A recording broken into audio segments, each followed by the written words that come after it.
Who knew I would make it this far? They hated, they never believed me. Yeah, I would never drop the ball. I know I make it look easy.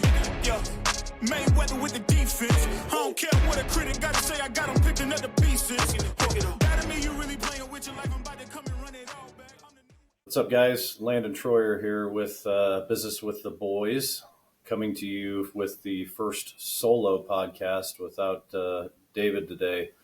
Wanted to chat a little bit about kind of my personal background and what I do kind of day to day on the client side of things, and thought a good topic to kind of kick things off would be buy-sell agreements, how fun and sexy those are, right? So before I kind of get started here, I wanted to give a quick shout out to LandJet and thank them for their partnership with us on this podcast.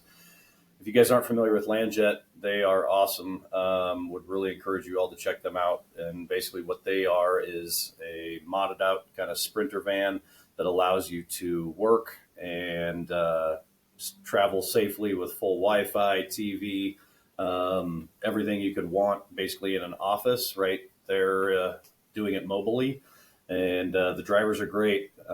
We actually took two LandJets up to Lake Okoboji for winter games here a couple weeks ago, and had a great time. So if you're looking to get a night out on the town with friends, just like I said, a working day, if you've got to go travel somewhere to see clients, highly encourage you to reach out to LandJet. Okay, buy-sell agreements. So for those of you that aren't familiar with a buy-sell agreement, so again, kind of my background as in the private client wealth management space is working with business owners, not only on their investment philosophy and tax strategy and all of that. That's all very important. But the majority of my clients' wealth is locked up in their business and their companies. So one of the first places I start is if I have a business owner that has any sort of partner relationships in their business, the first place we generally start is, do you have a buy-sell agreement? And most of the time they will say, yes, we have a buy-sell agreement. Many times they actually just have like an operating agreement and they don't have an actual buy-sell agreement. So what is a buy-sell agreement? A buy-sell agreement is going to details all of the parties involved in your business, right? All of the ownership, who has what stake in the company. It's also going to list out any triggering events. I call your 5 Ds of triggering events are going to be your death, a disability, divorce, a departure from the company, or just an overall disagreement that the owners can't get across. So the triggering events will be laid out in there as well. And ideally, you have a recent valuation done. Typically, I encourage all clients to get a valuation done, every 3 years, kind of at a minimum, or you need some sort of methodology to put into your buy-sell agreement that talks about how the valuation would be determined if any of these triggering events occurred. You also need to lay out the structure and terms in which the partners would buy or sell their interest if one of these triggering events happened, and your funding sources, right? How are you going to fund this transaction if or when it happens? Many times I've seen clients that do actually have a buy-sell agreement in place. However, they've never funded it via life insurance or disability buyout. I can tell you that is by far going to be your cheaper option if the parties are all healthy to fund that obligation. And that's one of the things that I don't think a lot of business owners realize when they have a partnership is you have an obligation whether or not you knew you signed up for it or not. Because if something happens in this relationship that you guys can't get past, it's ultimately going to go to court and a judge is going to decide all of these terms, how it's funded, what the duration of payment is, how you're going to have to come up with that payment. All that stuff is going to be decided for you. So, a lot of times what I'm trying to do for business owners is identify blind spots. This is a pretty big blind spot, right? If you know that you're on the hook for something as a partnership, ultimately nobody's going to work in this thing forever, right? So you're, at the very least, you are going to have a departed owner at some point. So it's best to always get these agreements in place while everybody is getting along, because really the only time you ever want to pull them out is if something, rough has happened outside of a partner retiring and wanting to just, sell their equity. So that's high level, a little bit about what a buy-sell does and what all is in that agreement. There's generally two types of buy-sell agreements that you can put in place. The most simple form is called what we would call a cross-purchase agreement. And this essentially, the departed owner, their shares are going to be bought back by the remaining partners. So it's the simplest form, probably best used for your small to medium sized companies that maybe only have 2 to 3 partners. That's probably your easiest option to go, is just do the cross purchase agreement, call it a day. The larger entities, you're probably going to want to look at structuring an entity purchase agreement. The difference here is that the departed owner, in this case, if it's an entity purchase agreement, the shares are bought back by the entity, and then those shares can either be retired or redistributed accordingly. But that's going to be more prevalent in, like I said, those larger type businesses. We talked a little bit about funding methods for the buy-sell agreement.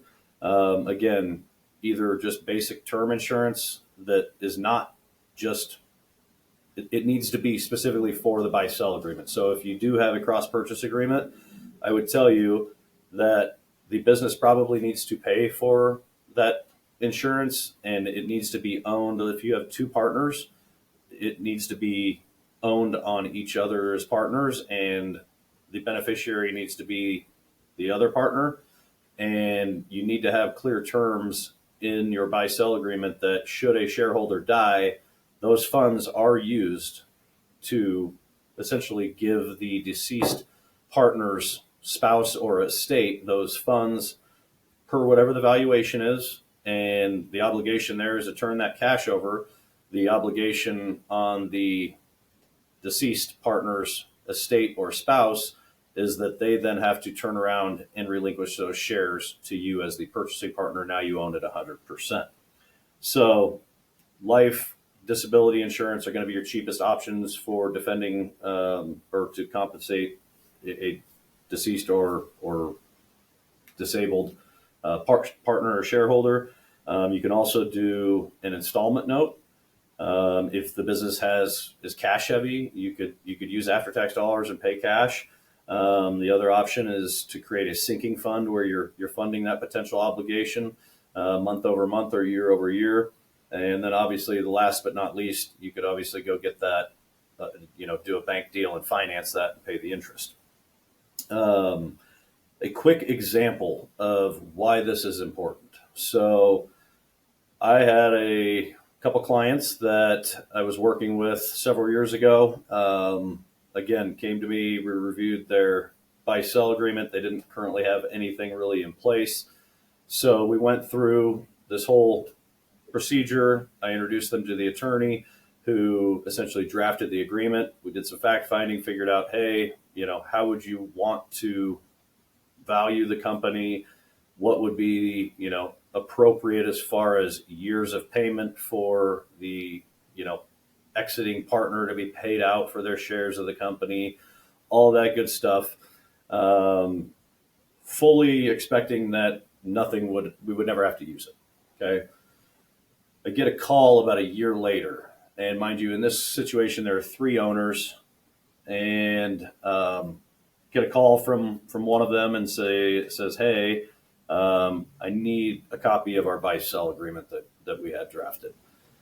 And I said, uh-oh, and what happened? And basically he said through some forensic accounting, they had discovered that one of the shareholders had been embezzling money through the company to the tune of hundreds of thousands of dollars. They never did. It was large enough that they weren't going to continue just paying the accountants because they knew they needed to terminate that partner. So again, this would fall under one of those D's as far as a departure. Now, the significance with this departure was that it was a termination for cause, right? So there was a fraudulent activity going on by one of the shareholders. Thankfully, when we had put together their buy-sell agreement, and this is pretty common, I recommend most of my clients do this. In this specific example, whenever we do the termination for cause clause in the buy-sell agreement, think if a shareholder is driving home intoxicated and causes an accident and kills somebody and they've got to go to jail, right? Well, you want to be able to unburden yourself of that shareholder. So in this particular case, we put a 40% discount on the shareholder's value if it was a termination for cause. So the saving grace here was that essentially we were able to pull out that document and, should it have gone to anything legally, we were able to protect the two remaining shareholders with a 40% discount on the exiting shareholder's value. Ultimately, he just agreed to walk away, relinquish his shares with basically the amount that he had stolen from the company, and that's how that played out. But again, it's something that is definitely necessary to have in place for any partnership agreements. I personally have seen this play out with my father and his business with his brother, right? My dad, I think I've shared this with a number of you listeners have heard this story, but he was diagnosed with a glioblastoma brain tumor, obviously was disabled for a number of years, no disability buyout in place, no term insurance or life insurance to fund the obligation. And ultimately, he and his brother parted ways on that business. And if should the company have been able to receive a large cash payment from a disability buyout clause and disability buyout policy, there would have been more funds there to probably pay a fair market share on what the value is worth. But the last thing you want to do is strap the company with cash payments that are having to be made. So you need to walk through all of these scenarios with an advisor and with an attorney to make sure you know what you have in place. But on that note, that kind of wraps up buy-sell agreement and funding there. Thanks for all of you for tuning in, and we'll catch you on the next one. Who knew I would make it this far? They hated, they never believed me. Yeah, I would never drop the ball. I know I make it look easy. Yeah, Mayweather with the defense. I don't care what a critic got to say. I got them picking up the pieces. That to me, you really playing with your life. I'm about to come.